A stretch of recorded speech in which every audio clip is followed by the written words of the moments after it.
ఇక్కడి నుంచి అనకాపల్లి వెళ్ళినప్పుడు వైఎస్ఆర్ కాంగ్రెస్ పార్టీ నాయకులు కొంతమంది మీరు కడప జిల్లా నుంచి రాయలసీమ నుంచి వచ్చారు, అనకాపల్లిలో ఎలా గెలుస్తారు, ఎలా ఎలక్షన్ చేస్తారని చెప్పి కడప నుంచి వచ్చారు, ఇంతకుముందు విజయం ఓడిపోయారు, మీరు కూడా అలానే అవుతుందని చెప్పారు. ఆ ప్రోగ్రాంలో కూడా చెప్పారు. వాళ్ళ బ్రాండ్ వేరు, మా బ్రాండ్ వేరు. వాళ్ళ మాదిరి ఎక్కడ దౌర్జన్యాలు, అక్కడ భూ కబ్జాలు ఇవన్నీ చేయలేదు.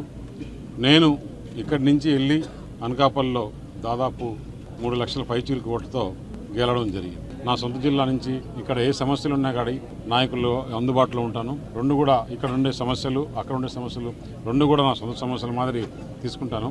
అక్కడని కాదు, రాష్ట్రంలో వాళ్ళు పెట్టిందే పేదలకు ఇల్లు కట్టాలని కాదు. పేదలకు ఇల్లు కట్టాలంటే ఒక సెంటుతో కుదరదు. వాళ్ళ ఉద్దేశమే ఆ స్థలాలతో డబ్బులు కొట్టాలని దాదాపు మొత్తం రాష్ట్రమంతా కోడైకి వస్తుంది. దాదాపు 6,000 కోట్లు ఖర్చు పెట్టారు. దాంట్లో సగం పైగా నాయకులు తినేశారు. అది మొదటి నుంచి కూడా, ఆ రోజు నుంచి కూడా తెలుగుదేశం, భారతీయ జనతా పార్టీ, జనసేన కూడా చెప్పడం జరిగింది.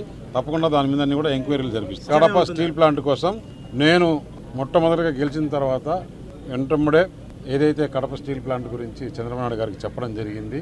జగన్మోహన్ రెడ్డి గత 5 సంవత్సరాల్లో 2-3 సార్లు ఫౌండేషన్లు మార్చి ఇదని అదని చేశారు, కానీ ఇంతవరకు ఏం జరగలేదు.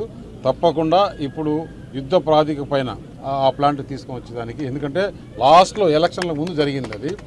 అతను 5 సంవత్సరాల్లో అతను ఫౌండేషన్ వేస్తే నేను వెళ్ళి ఆ రోజు చెప్పొచ్చు జగన్మోహన్ రెడ్డికి, మీరు 2 సంవత్సరాలు అంటున్నారు, 3 సంవత్సరాలు తీసుకొని కంప్లీట్ చేయండి, మిమ్మల్ని వచ్చి సన్మానిస్తానని.